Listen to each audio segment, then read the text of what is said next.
But it's a great victory for the state of Alabama when we see the legislature come together, compromise, work together, come up with a solution to a problem that we really have tried to solve since we submitted a piece of legislation last summer. In the spring of 2010, the Deep Horizon oil spill took place out in the Gulf. Most of the damage that took place obviously along the coast. Mobile and Baldwin counties were damaged. In the year 2010, our tourism numbers were down tremendously. Not only did it damage that area, but it also damaged the entire state of Alabama. The economy was hurt.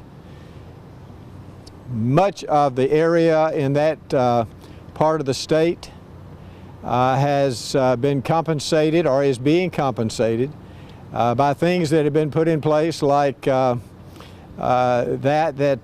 has put in place by Congress. We have ways to compensate the people down there. There was a lot of money that was put down there. We have different pots of money.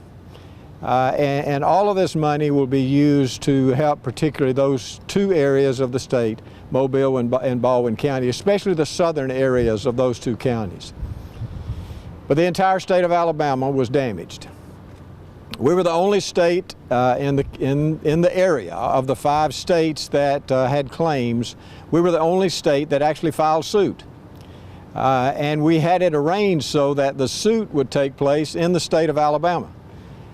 So our negotiations were a little bit stronger when we tried to negotiate money for the entire state of Alabama, which was lost.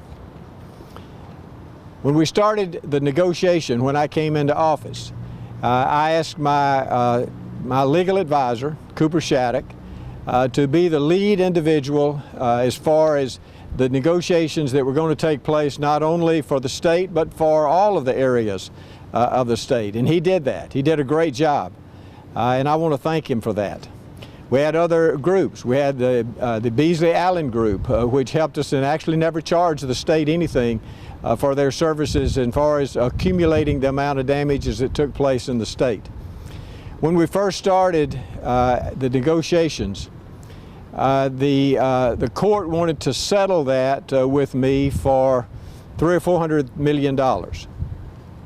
I told my legal advisor that I would not sign anything unless we got $1 billion.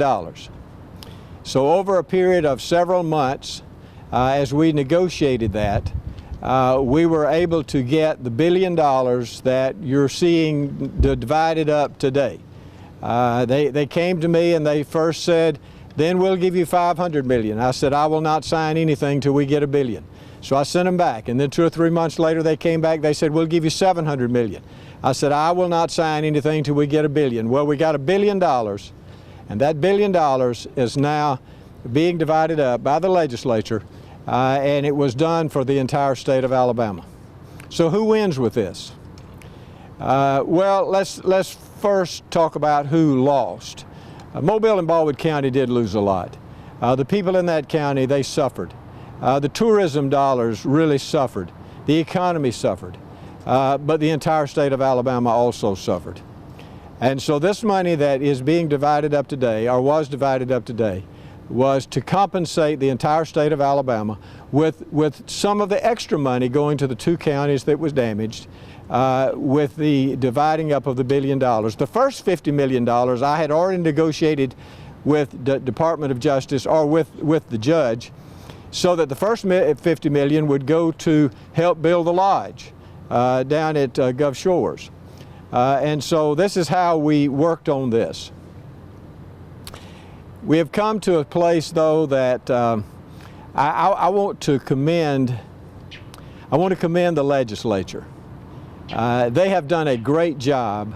The House did a great job. The Senate has done a fantastic job also.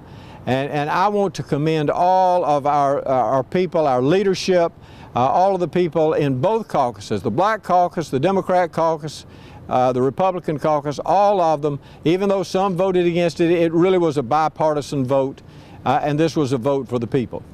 But let me say this, what the real group of people who benefited from this and who the real winners in this were two things. Number one, we paid off debts. And that was the number one goal that I wanted to do. I wanted to get Alabama out of as much debt as possible, and we were able to do that.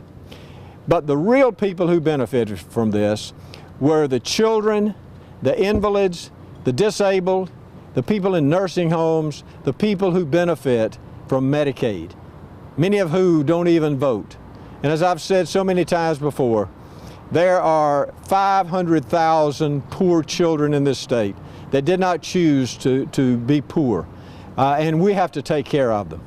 So what we saw today was us shoring up as best we could our Medicaid program, and we're going to continue to work on that.